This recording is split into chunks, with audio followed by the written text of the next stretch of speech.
our first year we were having a practice at Griffith Stadium, and we were finishing up practice, and there was a dad with his daughter there.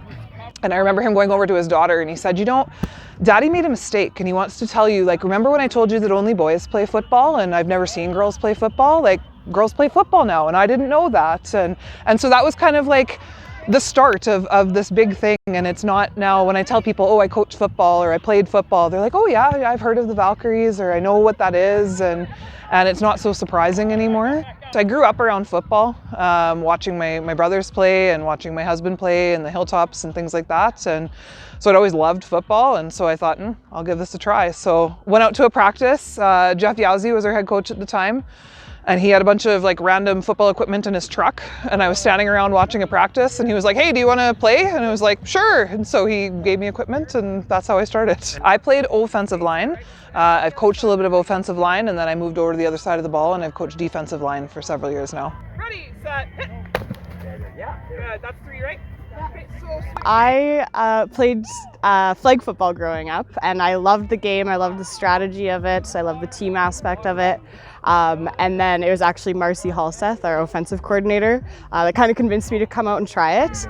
And it was like a lot at once. There was lots to learn, but I also I really loved that opportunity to learn a new sport, and some of those connections to flag, but also a lot more going on the field. And I love continuing to learn more about the game. I think that there's just such a strong team dynamic here between players, coaches, the organization itself.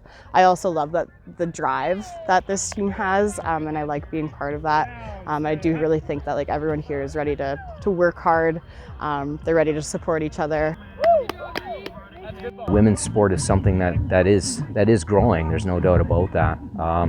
When it comes to club women's sports, we've been very fortunate, and we've set the bar pretty high for a club team. I know university teams and stuff like that have a higher profile in a lot of cases, but as a women's club team, we do quite well. We've always been really strong with football in Saskatchewan, and that's translated over to the women's game. And again, I think a lot of that is because of the support we've gotten in the province. We've always been treated just like any other elite program, and we've kind of risen to that status because we've been treated that way.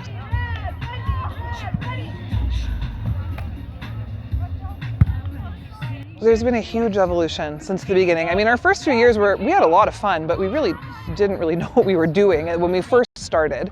I think one of the things that have really set us apart is we've had such a strong coaching staff from the beginning that have really treated us like an elite football program. The level of player that we're starting to get coming in now, because of all the development we've had in Saskatoon specifically, I think we've had a lot of growth in our flag programs. We're trying to get more tackle programs for girls going as well, and we have players coming in now that have played for 5 years before they get here, and they know different terms, they know how the game works, and you don't have to start from square one, and that's really where we were at in our first few years. One of the best ways to kind of see the growth is the amount of girls that are wanting to play tackle football now, and the different programs that are being built at that age.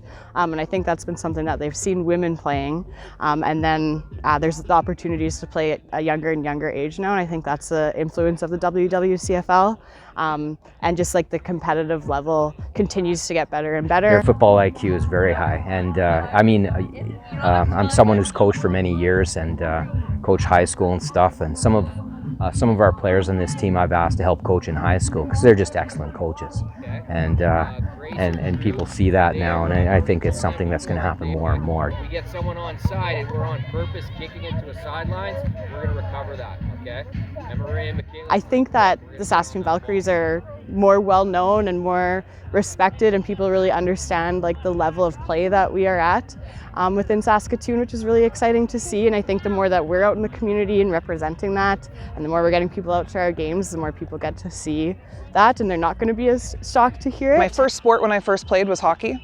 And I got told, girls don't play hockey. And then they did, and there's a lot of girls that play hockey now. And then I moved into wrestling, and girls weren't really wrestling that much at the time. And now there's a huge growth in women's wrestling. And I see the same thing happening in football now. And I think this club just has to continue to exist for, girls can see themselves growing up. My own daughter comes to our games and she's like, I want to do that someday. And I think that's really important to have everyone be exposed to women's football and see that we're really playing football out here, right? And we really know what we're doing. Any opportunity that is given to women in sport and women to be competitive, and like be part of a team atmosphere like this is something really positive. It's really important to me. It's been a huge impact on my life, and I would love that to continue for women in the future and girls in the future as well. So I hope the league and the team continues to grow.